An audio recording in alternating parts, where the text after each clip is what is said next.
오늘 성경 하나님 말씀 요한계시록 1장 1절부터 8절 합독해서 하나님 말씀 함께 보시겠습니다. 요한계시록 1장 1절로 8절 합독해서 다 같이 읽어요. 시작. 예수 그리스도의 계시라.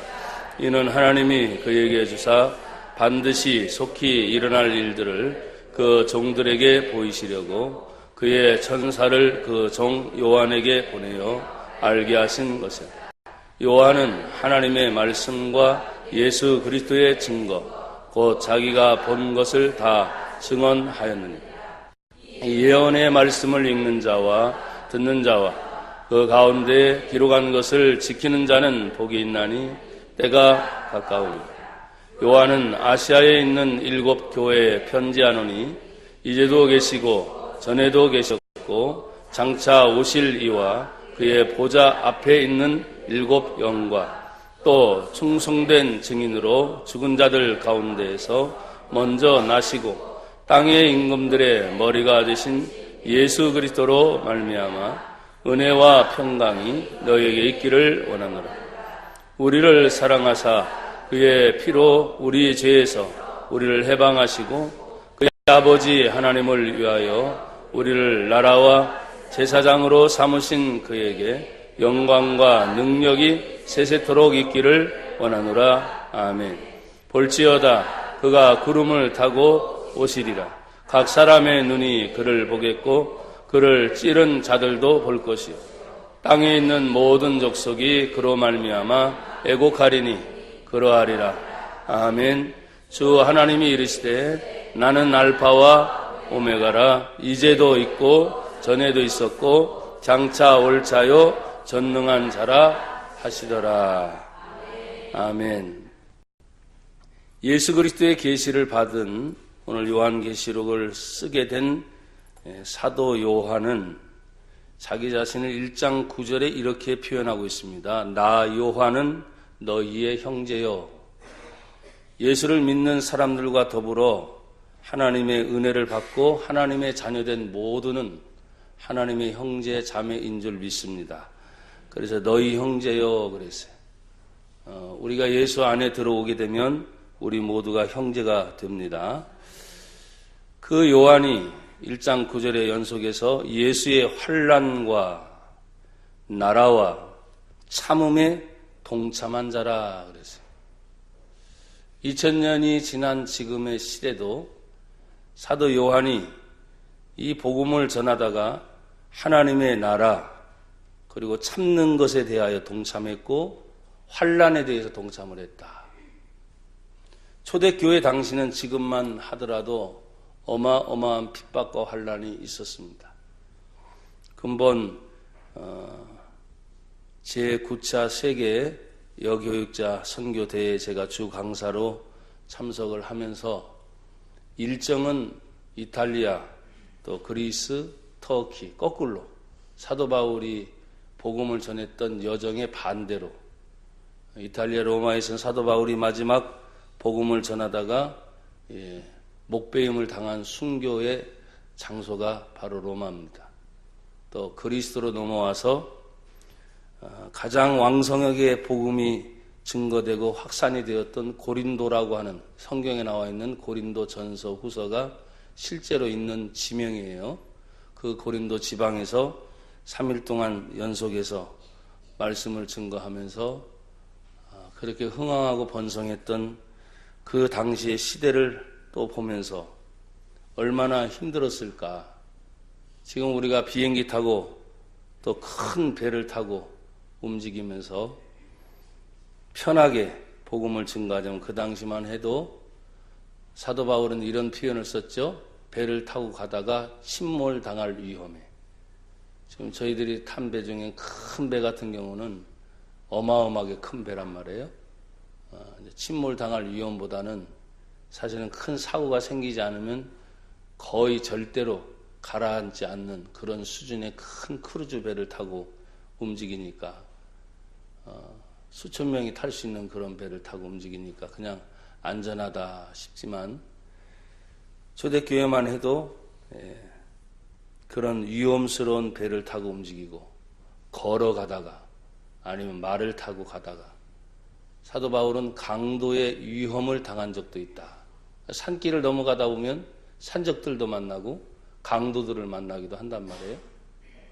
근데 지금은 뭐 자가용을 타고 빨리 가거나 버스를 타고 빨리 지나가면 강도를 만날 위험은 없지만 어느 도시에 가면 지금 폭탄 테러가 일어날 가능성은 있죠. 그런 여정들을 이렇게 보면서 여기 성경에 환난에 동참한 자가 형제다. 무엇 때문에? 이유는 하나입니다. 예수를 믿는 것 때문에. 지금 우리나라 대한민국 예수를 믿는다고 하는 초창기 시대를 넘어서 이제 선교 130년이 지난 지금의 시점에는 누가 예수를 믿는다고 특별히 박해하거나 핍박이 일어나지 않고 예수님을 믿는다고 하는 것 때문에 감옥에 갇히는 경우도 거의 없죠. 그러나 초창기에는 예수님 믿는다는 것 때문에 집안에서도 반대하고 또 심지어 감옥에 갇히는 경우도 있고 일제시대나 6.25 동란을 겪은 그런 시점을 보면 예수님 믿는다는 것 때문에 공산당에 의해서 많은 교회가 불타기도 하고 또 우리 한국에도 국내 선교지들이 많은데 예수님 믿는다는 것 때문에 총살을 당하거나 목배임을 당한 경우가 우리나라에도 상당히 많이 있습니다. 그래서 이 대한민국이 작은 나라 땅덩어리지만 순교자의 피가 굉장히 흐르고 있는 것이 바로 이 대한민국입니다. 하나님께서 어느 나라를 가든지 예수 믿는 것 때문에 순교의 피를 흘린 경우는 상당히 많이 있어요. 그런데 선교 130년을 맞이하면서 유난히 우리나라 대한민국도 나라의 어려운 일들을 맞이하면서 참 많은 분들이 옥고를 치르거나 목배임을 당하거나 총살을 당한 경우가 상당히 많습니다. 우리나라 대한민국의 현실이죠. 근데 지금은 그러지 않아요. 너무 편해졌죠. 예배당 오는 것도 반대 없이 편하게 오면 되고 또 여러분이 마음만 먹으면 무엇을 할 수 있는지 자유가 우리에게 있어서 얼마나 감사한지 몰라요. 나는 여러분에게 늘 말했습니다. 종종 외국에 가서 복음을 전하기 힘든 상황에 직면하게 되거나 또 삶을 살아도 더 어려운 나라를 보거나 심지어 우리나라보다 더 GNP가 높은 경제 대국을 가도 아무래도 미국이란 나라를 가도 저는 부러움이 없더라고요. 언제나 우리나라 대한민국이 제일 좋다 이런 생각을 해요. 그래서 지금도 많은 사람들이 한 10여 년 전, 20년 전만 해도 미국에 대한 꿈을 가지고 있었다고 하는데 지금 가서 보면 거기 거하고 있는 많은 사람들이 있지만 다시 대한민국 돌아오고 싶은 마음이 상당히 많은 사람들을 가지고 있어요.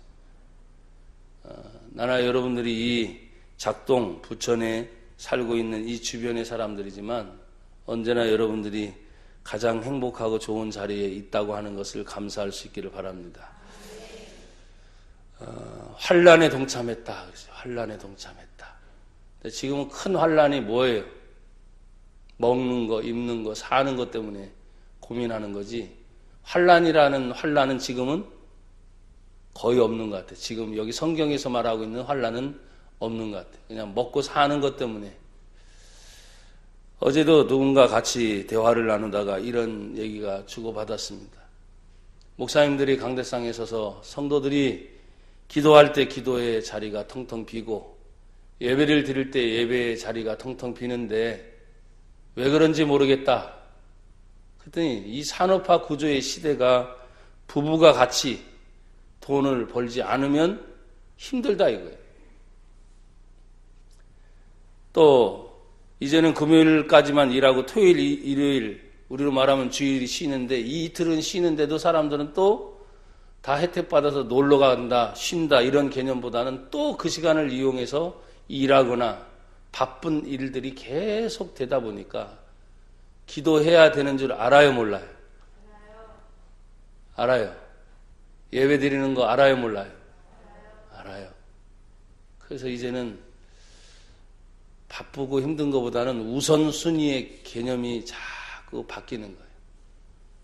아무리 바쁘고 힘들어도 내가 하나님께 예배를 먼저 드리겠다라는 우선순위를 딱 정해놓으면 여러분이 주일 성수를 말하지 않아도 성경대로 할 수 있습니다. 여러분, 환난이라는 것은 뭐 갑자기 나라적으로 일어나는 일이라든지 또 복음을 전하는 초대교회 이런 환난을 말하면 지금 말하는 것처럼 환난에 우리가 있는 것은 아니에요. 너무나 평안한 상태에 있죠. 너무나 행복한 상태에 있죠. 단지 사람들이 소유하고자 하는 그런 이 문화의 개념이 차가 있어야 되고 핸드폰을 다 소지해야 되고 집을 가져야 되고 집을 가지고 난 다음에 좀 더 나은 큰 집을 가져야 되고 또 사람들이 이것을 갖다 보면 내가 어디를 또 가야 될 때 거기서 쉴 수 있는 우리는 참 꿈이죠. 별장 같은 것도 갖는 게 얼마나 좋을까. 말 그대로 별장에 별꿈을 꾸는 거예요. 근데 우리 교회 현실을 보면 그런 거는 아직은 먼 것 같고 제가 늘 말했지만 아무리 그렇게 좋아지는 시대가 와도 여전히 예수를 믿는 믿음을 지키는 것이 가장 좋은 것이다. 그렇게 생각이 돼요. 환난, 참음에 동참했다. 참는 것이다. 견디는 거죠. 힘든 걸 견디는 겁니다. 사랑이라는 것도 오래 참음이 있는 것처럼 참는다. 근데 이 가운데 하나님의 나라, 이랬어요. 하나님의 나라. 이 나라 대한민국이 얼마나 좋은지 몰라요. 근데 하나님의 나라가 뭐냐? 우리 늘 고백하는 것처럼 하나님의 나라는 뜻이 하늘에서 이루어진 것처럼 이 땅에서 이루어지는 것입니다. 하나님의 나라가 어디에 있습니까? 여러분의 가정이 하나님의 뜻이 이루어지면 그것이 하나님의 나라입니다. 여러분이 직장 생활을 하지만 어떤 경우는 그래요. 사람이 살아가는 데는 전혀 지장이 없어요. 근데 유독 종교적인 이야기, 신앙적인 이야기가 나오면 자꾸 마찰이 일어납니다. 대화를 하다 보면 자녀 문제, 남편 문제, 부모 문제, 가족 문제 그런 데는 괜찮아요. 그러다 갑자기 신앙 문제만 나오면 유독 사람들이 그래요. 왜 그럴까요? 간단합니다. 신앙의 문제는 영적인 것이기 때문입니다. 우리가 믿는 하나님은 영이십니다. 하나님은 영이시니 예배하는 자가 신령과 진정으로 예배하라고 한 것처럼 영혼 구원에 대한 문제입니다. 사도행전 16장 31절에 가로되 주 예수를 믿어라 그리하면 너와 내 집이 뭘 얻으리라? 구원의 문제이기 때문입니다. 구원은 영생의 문제입니다. 구원은 생명의 문제입니다. 아들이신 예수가 있는 자에게는 생명이 있고 아들이 없는 자에게는 생명이 없느니라. 이것이 성경 하나님의 말씀입니다. 그런데 일반적으로 나누고 있는 아이들의 성장하는 문제. 요즘 제 때가 되니까 부모님들이 다 이제 돌아가시고 자녀들이 이제 계속 결혼하기 시작하니까 5월달만 해도 제가 문자를 받은 게 결혼식 참여해달라고 문자를 받은 게 8군데나 됩니다. 와, 제 나이 때가 이제 그런 거예요. 부모님들은 이제 소천하시고 자녀들은 이제 결혼하는 때가 된 거예요. 그러니까 자연스러운 거지. 가서 보면 또 이제 자녀 얘기입니다. 집안 얘기입니다. 그리고 믿는 사람들끼리 대화를 나누다 보면 그냥 다 통하니까 그냥 괜찮습니다. 그러다가 갑자기 신앙적인 대화가 오고 가면 갑자기 잔치집이 갑자기 분위기가 이상해집니다. 왜요? 말했잖아요. 육의 문제가 아니라 영의 문제를 다루는 순간 거기에 성령이 역사하시든 사단의 세력이 있든 둘 중에 하나이기 때문입니다. 육체는 다 어우러져 그냥 갑니다. 죽는지 모르고 갑니다. 언제까지? 사람이 죽을 때까지 가는. 저는 유독 죽는 얘기를 많이 합니다. 왜? 사고를 많이 보고 다니기 때문에. 내 주변에 있는 많은 분들이 돌아가시기 때문에. 그럼 나만 그런가? 여러분들은 그래요, 안 그래요? 그래요. 근데 그런 일들이 있을 때 생각하게 되는 거예요. 아, 사는 게 뭔가? 나는 왜 사는가? 나는 왜 예수를 믿는가? 정말 죽고 난 다음에 영생이 있는가?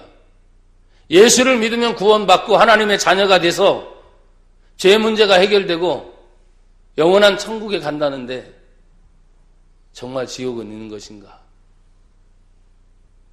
고민을 해야 돼요. 왜? 마지막 남는 게 그 문제거든요. 사는 동안에 먹고 사는 것 때문에 우리가 그렇게 살아가지만 참을 수 있는 이유는 바로 그런 문제이기 때문입니다. 오늘도 이렇게 말합니다. 이런 예수의 환난, 나라 참음에 동참한 자가 바로 나 요한인 것처럼 이 문제에 고민하고 함께하고 있는 우리 모두가 다 형제, 자매요 예수 믿는 자이다. 나는 여러분에게 또 질문합니다. 여러분 예수 믿습니까? 그 예수님 때문에 구원 받았어요? 그 예수님이 어디 계세요? 정말 내 안에 계십니까? 내가 예수를 믿는다면 지금 사도 요한이 2000년 전에 이 자신이 반모라고 하는 그 뒤에 나와 있지요. 나 요한은 너희의 형제여 예수의 환난과 나라와 참음에 동참한 자라. 무엇 때문에? 하나님의 말씀을 증언했고 예수를 증언한 것 때문에 말미암아 반모라는 섬에 있었다. 반모라는 섬은 유배지입니다. 이 사도 요한이 약 1년 6개월 동안 반모라는 섬에 유배를 당했어요. 거기는 물이 나지 않습니다. 그러면 하늘에서 내린 빗물을 받아 저장을 했다가 그걸로 먹고 그걸로 씻고 하는 거예요. 빗물로. 그게 반모섬이에요. 반모섬에 유배되면 누구든지 힘든 과정을 겪는 것이 식수 문제입니다. 두 번째, 땔감 문제. 지금은 난방시설이 잘 돼 있죠? 근데 섬에 무슨 난방시설이 돼 있겠어요? 2000년 전 생각해 보세요. 땔감이야. 그리고 먹는 음식 문제.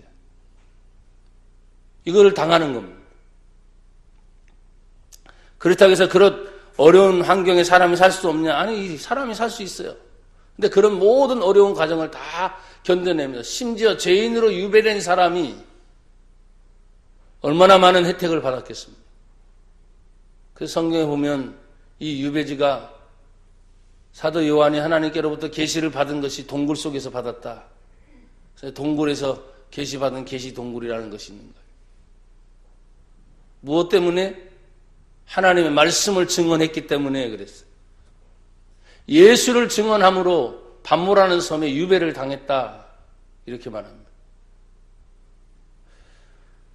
아마도 먼 훗날 우리나라가 지금 대한민국이 민주주의가 되어서 초창기, 아까도 말했지만은 일제감정시대나 6.25 동란의 공산당이 거의 한반도 밑에까지 다 침공을 해서 만약에 공산주의가 됐다면 지금 우리가 염려하고 있는 이북 땅과 같은 존재가 되는 거예요. 근데 너무나 놀랍게 어쨌든 다른 나라의 도움을 받아 이 나라가 한반도가 분단이 됐지만 이 남한은 자유민주주의고 북한은 공산주의가 됐어요. 극명하게 보여주지 않습니까? 경제적인 문제, 사는 삶의 문제, 신앙의 문제 보여주고 있습니다. 그런데 그 가운데도 여전히 이 나라를 염려하고 있는 많은 사람들 중에 어떻게 통일될지는 모르겠지만 통일을 이루는 게 하나님의 뜻이라고 저는 봅니다. 지구 나라 중에 유독 남아있는 이 남한과 북한 딱 하나밖에 남지 않은 것은 언젠가 통일이 되겠죠.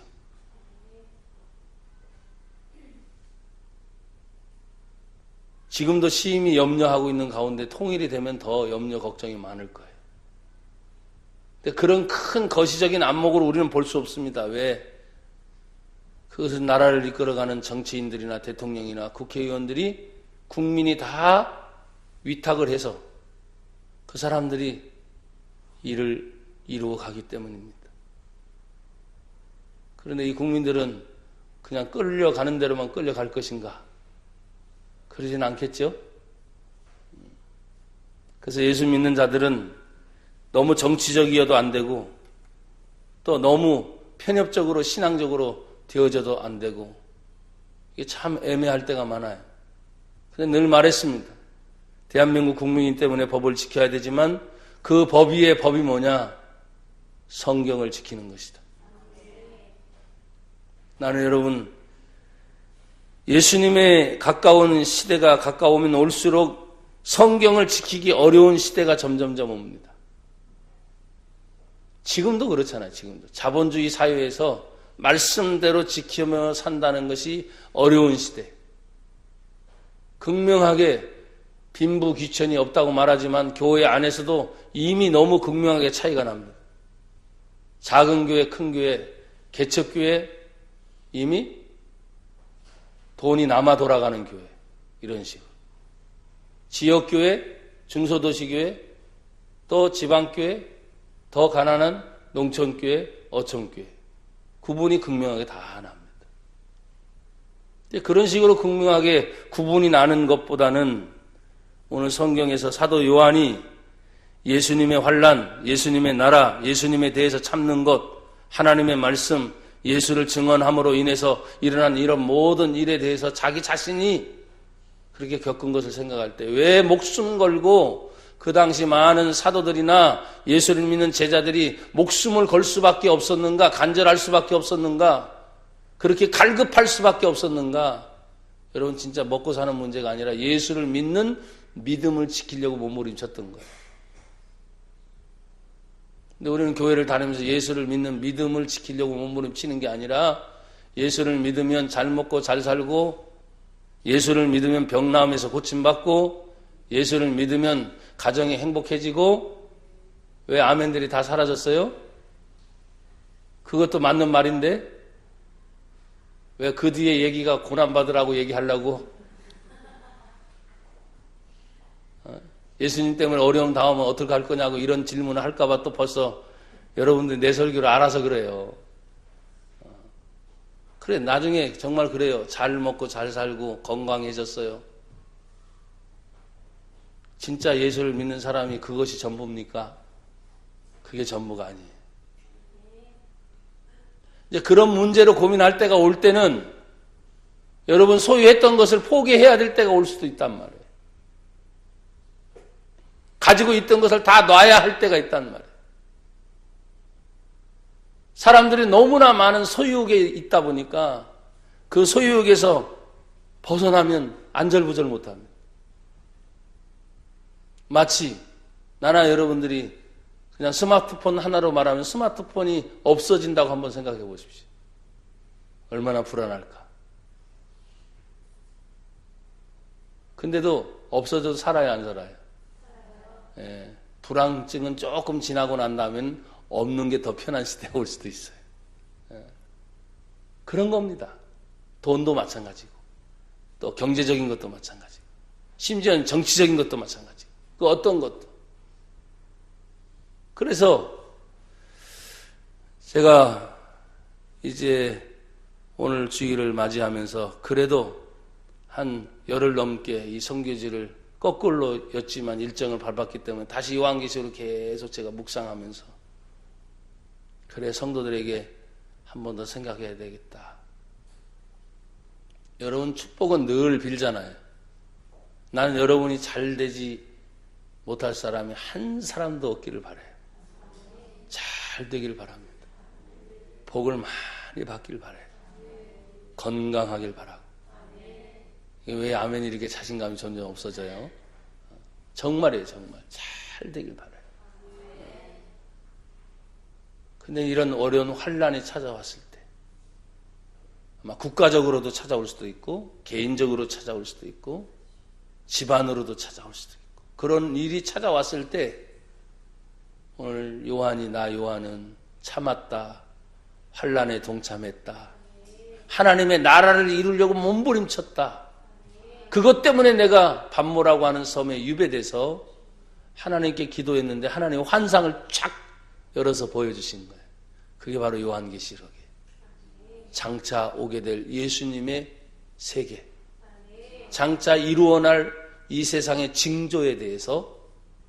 그러면 여러분 보십시오. 우리가 성경대로 믿고 성경대로 된다면 남는 것은 뭡니까? 예수님이 하나님이시면서 인간의 몸을 입고 이 땅에 오신 성육신 초림의 사건이 이루어졌잖아요.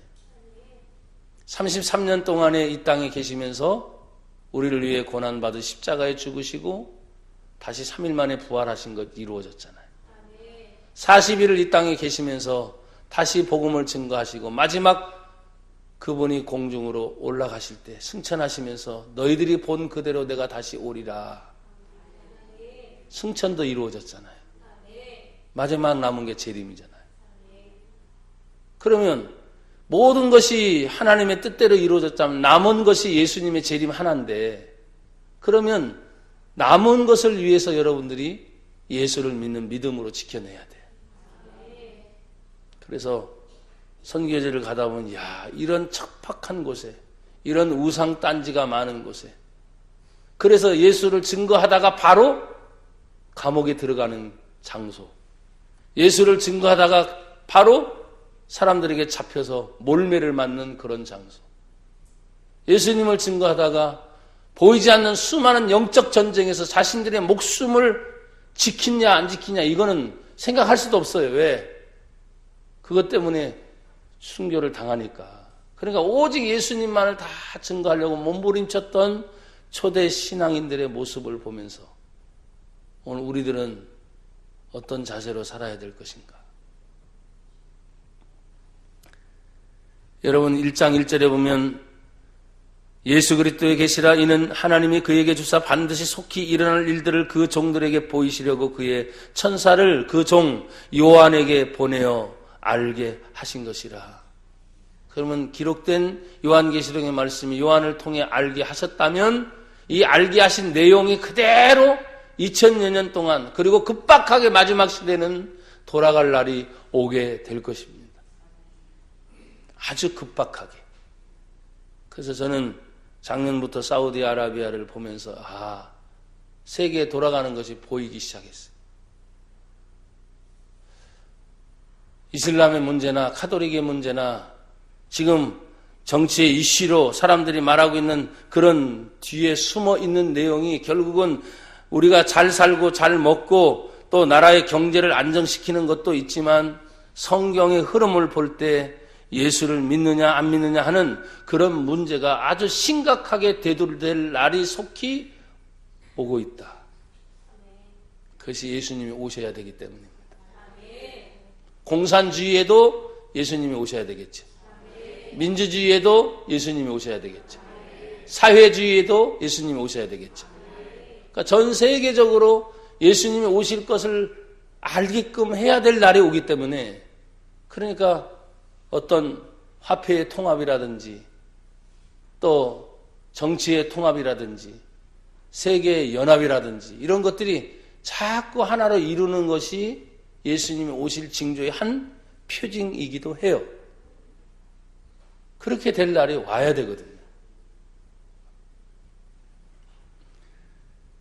요한은 하나님의 말씀과 예수 그리스도의 증거, 곧 자기가 본 것을 다 증언했는데, 제가 유독 1장 3절은 이 예언의 말씀을 읽는 자, 듣는 자, 그 가운데 기록한 것을 지키는 자가 복이 있다 하면서 이 예언의 말씀은 사실은 요한계시록을 여러분이 많이 읽고 듣고 계속 그것을 지켜나가는 것입니다. 근데 이 요한계시록을 읽고 듣고 지켜나가기 이전에 예수님이 다른 사도를 통해서 신약시대에 썼던 성경의 이야기들을 다 기본 바탕을 하고 그대로 이루어진 사건이기 때문에 어떤 분은 이런 얘기를 하더라고요. 정말 성경에 나오는 그런 지명이 있어요? 성경에 나와 있는 이런 이야기들이 진짜예요? 진짜지요. 그래서 어떤 때는 나나 여러분들이 성지라고 하는 것을 가봐야 될 필요성이 있을 수가 있어요. 그래서 어떤 분들은 성경은 성경의 이야기일 뿐이지 이게 진짜가 아닌 것처럼 생각하는 분이 의외로 계시더라고요. 여러분, 성경에 나오는 지명은 역사 속에 나와 있던 모든 지명 그대로입니다. 인물들도 성경에 나와 있던 인물들이 역사에 살아있는 사람들의 이야기로 사실적 사건입니다. 사실이란 말이에요. 사실. 그럼 역사적인 사실이 지금까지 계속 이루어졌다면 앞으로 이 역사적인 사실을 배경으로 해서 반드시 이루어질 일이 일어난다. 그것이 예수님의 재림의 사건이다. 여러분, 예수님이 하신 일이 무엇입니까? 오늘 그 예수님이 5절에 보니까 이렇게 말씀을 하셨어요. 충성된 증인으로 죽은 자들 가운데 먼저 나시고, 예수님 얘기죠. 땅의 임금들의 머리가 되신 예수, 그리스도로 말미암아 은혜와 평강이 너희에게 있기를 원하노라. 그 예수님이 첫째 우리를 모아사 사랑하사,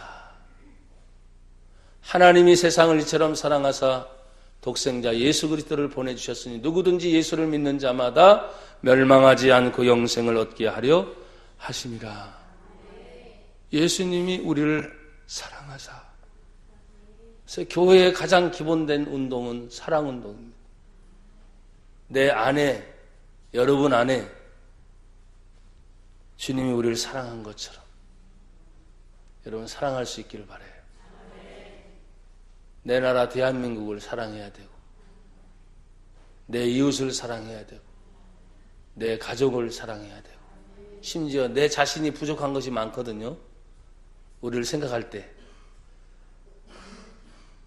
저도 마찬가지예요. 저를 생각할 때 참 부족한 것이 많은데, 나를 사랑해야 될 이유, 내 안에 하나님의 영이 있어서 예수의 흘리신 거룩한 보혈의 피값으로 제 사함 받고 내가 하나님의 거룩한 하나님의 자녀가 되었다. 충분히 여러분 사랑하실 수 있는. 여러분 옆에 분과 뒤에 분하고 한번 축복해 주시오. 당신은 사랑받을 사람입니다.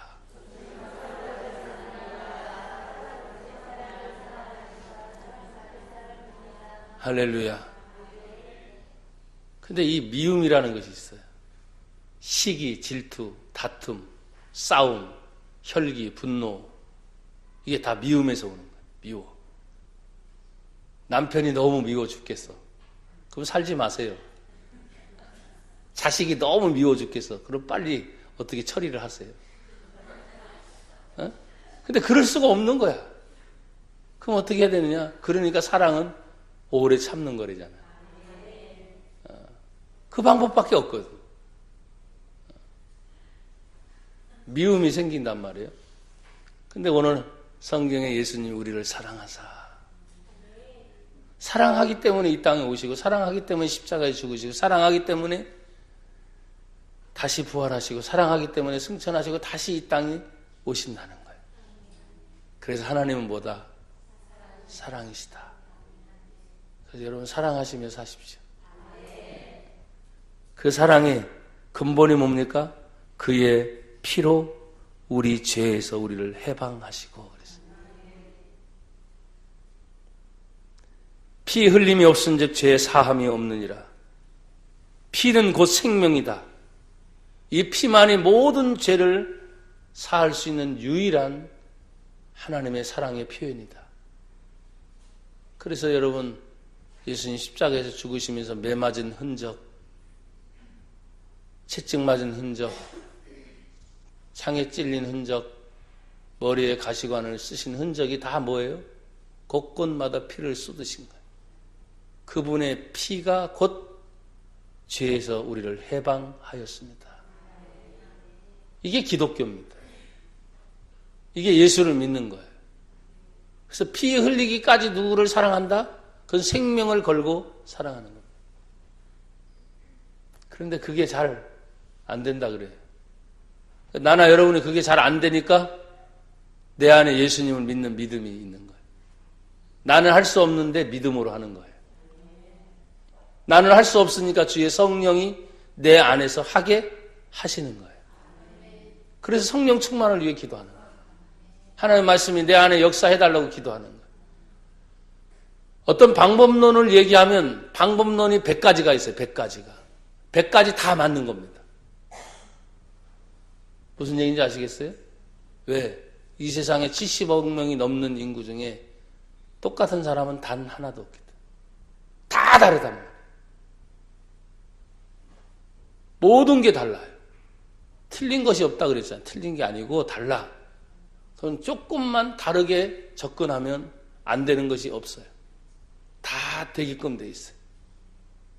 그래서 예수님의 사랑이라는 것이 죄인이든 세리든 부자든 바리새인이든 율법사든 어떤 사람이든 그분의 사랑이 모든 사람에게 다 들어가고 사람을 변화시켰듯이 나나 여러분이 예수님의 사랑으로 못할 것이 있어요? 없어요? 없어요. 도리어 내가 아직도 사랑하지 못함을 용서해달라고. 내 안에 주의 성령이 역사할 때 내가 그 성령에게 순종하지 못한 것에 대해서 하나님 용서해달라고. 남을 탓하지 말고 나를 볼 수 있기를 축복합니다. 여기 성경은 이렇게 말합니다. 1장 6절에 그의 아버지 하나님을 위하여 우리를 나라와 제사장으로 삼으셨다 그랬어요. 그분의 나라를 삼으셨다. 그분의 제사장으로 우리를 삼으셨다. 제사장은 가장 큰 것이 예배를 드리러 하나님께 나가는 겁니다. 제사장은 백성의 죄를 대신 짊어지고 그 죄를 사하는 직분이 제사장입니다. 근데 우리를 제사장 삼으셨다는 거예요. 우리를 그분의 나라로 삼으셨다는 거예요. 여러분, 사람들이 힘들면 얘기해요. 이것이 지옥이다 그래요. 근데 그분이 우리를 나라로 만드셨다는 거예요. 내가 하나님의 천국을 만들면 그 자리가 천국이 됩니다. 그러니까 내 탓을 하지 않고 사람들은 자꾸 남의 탓을 하다 보니까 그 문제로 인해서 다 당신 때문이야, 누구 때문이야 말하지 말고 내가 아직도 천국 되지 못하고 내가 아직도 하나님의 나라가 되지 못한 것에 대해서 자꾸 여러분 생각하셔야 돼요. 오늘 예수님이 하나님을 위하여 우리를 하나님의 나라를 삼으시고 그분의 제사장으로 삼으셨다. 이것이 우리들이 계속 펼쳐나가야 될 운동과 같은 거예요. 내가 곧 하나님의 나라다. 나는 하나님의 제사장이다. 그래서 가정의 문제를 내가 지는 거예요.